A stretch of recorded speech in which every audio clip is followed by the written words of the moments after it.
आज की हमारी ये कहानी एक भूतिया किले के बारे में है। गांव के कुछ लोग जो कि मोहन के यहाँ आए हुए थे, वो लोग हमेशा शाम में ऐसे ही मिला करते थे, चाय वाय पिया करते थे और ऐसे ही गप्पे लड़ाया करते थे। पर आज कुछ अलग बात हो रही थी।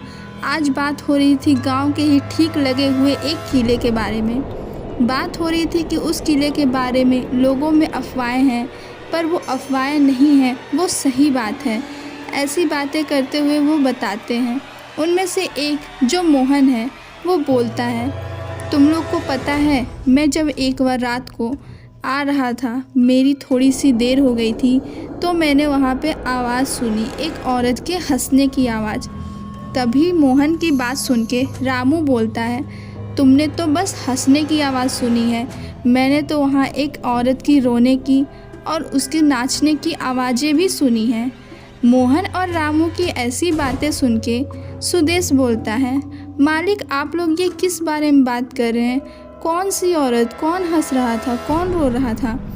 तब मोहन बोलता है, तुम्हें नहीं मालूम? तुम इसी गांव के हो ना, तुम्हें फिर भी मालूम नहीं है? मोहन बोलता है, मालिक मैं इस गांव का नहीं हूँ, मैं पहले कहीं और काम किया करता था। वो तो मैं आप लोग दरिया दिली के कारण इस गांव का सदस्य लगता हूँ, सब मुझे इस गांव के ही समझते हैं, वरना मैं तो कहीं और से आया हूँ, आपने मुझे काम पे रखा है। तब उसकी बात सुन के मोहन और रामू उसे बताते हैं कि गांव में एक किला है जो कि गांव से ठीक बाहर की ओर है। जो बाहर की ओर नहीं है वो गांव से सटा हुआ ही है। वहाँ पे एक औरत को देखा गया है, उसकी आवाज़ें सुनी गई है, उसके हंसने, रोने, नाचने, पायल की बजने की आवाज़ें सुनी गई है। ये सब बात सुन कर के सुदेश डर जाता है। वो बोलता है, मालिक मुझे तो मालूम ही नहीं था, ऐसा कुछ बात है? तो बोलता है, हाँ ऐसी बात है। उनकी बात हो ही रही थी, तभी उनसे थोड़ी सी दूर में कुछ युवक जो कि उसी गांव के थे, उनमें से एक युवक जो शहर पढ़ने गया था, वो शहर से आया था। वो सब आपस में बात करते हुए अचानक से वहाँ से पार हो रहे थे। तभी उन सब की बात सुन के उन लोगों ने उनकी बात सुनने का निश्चय किया और उनकी सारी बातें सुनी। ये सब सुनने के बाद जो युवक बाहर पढ़ने गया था, उसका नाम था रोहित। उसने कहा, चलो वहाँ पे देखा जाए कि क्या होता है। गांव के कुछ बच्चे इस अफवाह से पहले से वाकिफ़ थे, इसीलिए वो बोले, नहीं नहीं हम नहीं जाएंगे, वहाँ खतरा हो सकता है।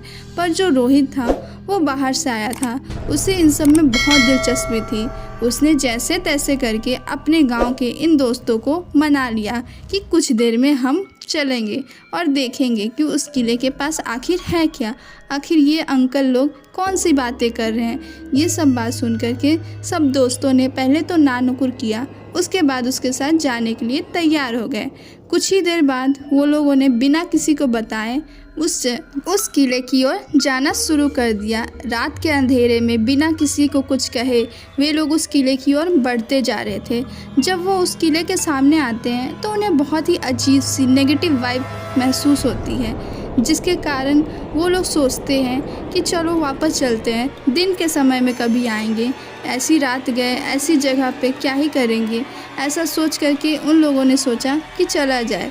पर अचानक से उन्होंने देखा कि जो किले का ऊपर का मंजिल है उसमें से कोई लड़की देख रही है। उसे देख करके उन लोगों ने कहा, शायद इसे हमारी जरूरत, क्यों ना हम उनकी मदद करें, उसके बाद हम यहाँ से चले जाएंगे, हम यहाँ नहीं रुकेंगे। ऐसा बोल करके वो उस किले में घुस जाते हैं।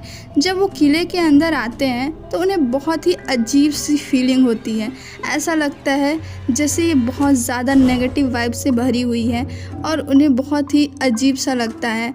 फिर भी वो लोग बोलते हैं, आए हैं, हमें इतना अजीब लग रहा है जब हम सब दोस्त साथ में हैं। सोचो उस लड़की का क्या होगा, वो बेचारी अकेली ऊपर फंसी हुई है, हमें उसकी मदद करनी चाहिए, उसके बाद हमें भी यहाँ से निकल जाना चाहिए। ये सब सोच के वो लोग आगे की ओर बढ़ने का सोचते हैं। तभी उनकी नज़र अपने ठीक बगल वाले कमरे पर पड़ती है, जिसे देखकर उन सब की हवाइयाँ उड़ जाती हैं। वहाँ पे एक किसी की परछाई नज़र आ रही थी, वो भी बहुत डरावनी और लाल लाल आँखें। ये सब देख करके तो चारों की सांसें ही रुक गई। चारों को इतना डर लगा, चारों एक दूसरे से चिपक गए और डर से काँपने लगे और काँपते हुए ही बोलने लगे, हाँ हमें माफ़ कर दो, हाँ हम दोबारा यहाँ नहीं आएंगे, हाँ हमें छोड़ दो, हाँ हमें जाने दो, हम कभी नहीं आएंगे। ऐसे करके वो चारों गिड़गिड़ाने लगे। उसे देख करके वो आत्मा जो अभी परछाई के रूप में दिख, वहाँ एक सफ़ेद रोशनी आती है और एक बहुत ही डरावनी औरत के रूप में सामने दिखने लगती है और वो गुस्से से बोलती है, तुम सब यहाँ से चले जाओ, मुझे यहाँ अकेला छोड़ दो। क्यों परेशान करने आए हो मुझे? मैं किसी को परेशान नहीं कर रही हूँ, तो मुझे भी परेशान करना बंद करो और चले जाओ यहाँ से, वरना तुम सब की जानें चली जाएगी। अगर अपनी जान की सलामती चाहते हो तो अभी के अभी चले जाओ यहाँ से, चले जाओ यहाँ से।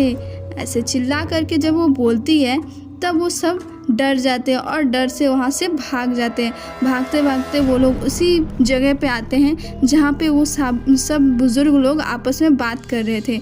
वहाँ जा कर के उनमें से एक जो लड़का था वो मोहन का बेटा था। जब वो मोहन सबके बारे में सुनता है तब वो अपने बेटे पे और उसके दोस्तों पे बहुत गुस्सा करता है और बोलता है, तुम लोग ज़्यादा होशियार बन गए हो, हम लोग क्या यहाँ बेवकूफ़ बैठे हुए हैं? हमने क्या उसके लिए कुछ नहीं किया है? वहाँ पे वो आत्मा आज से नहीं बहुत पहले से रह रही है और उसे आज़ादी नहीं चाहिए। वो अपने परिवार के साथ वहाँ है। तब उन लोगों ने पूछा, परिवार? तब उसने कहा, हाँ वो अपने परिवार के साथ उस हवेली में रहती है, सबकी आत्माएं हैं उस हवेली में, वो कहीं नहीं जाएगी। तो दोस्तों कैसी लगी आपको हमारी ये कहानी? अगर आपको हमारी कहानी ज़रा भी अच्छी लगी हो तो हमारे इस वीडियो को लाइक करें और चैनल को सब्सक्राइब कर दें।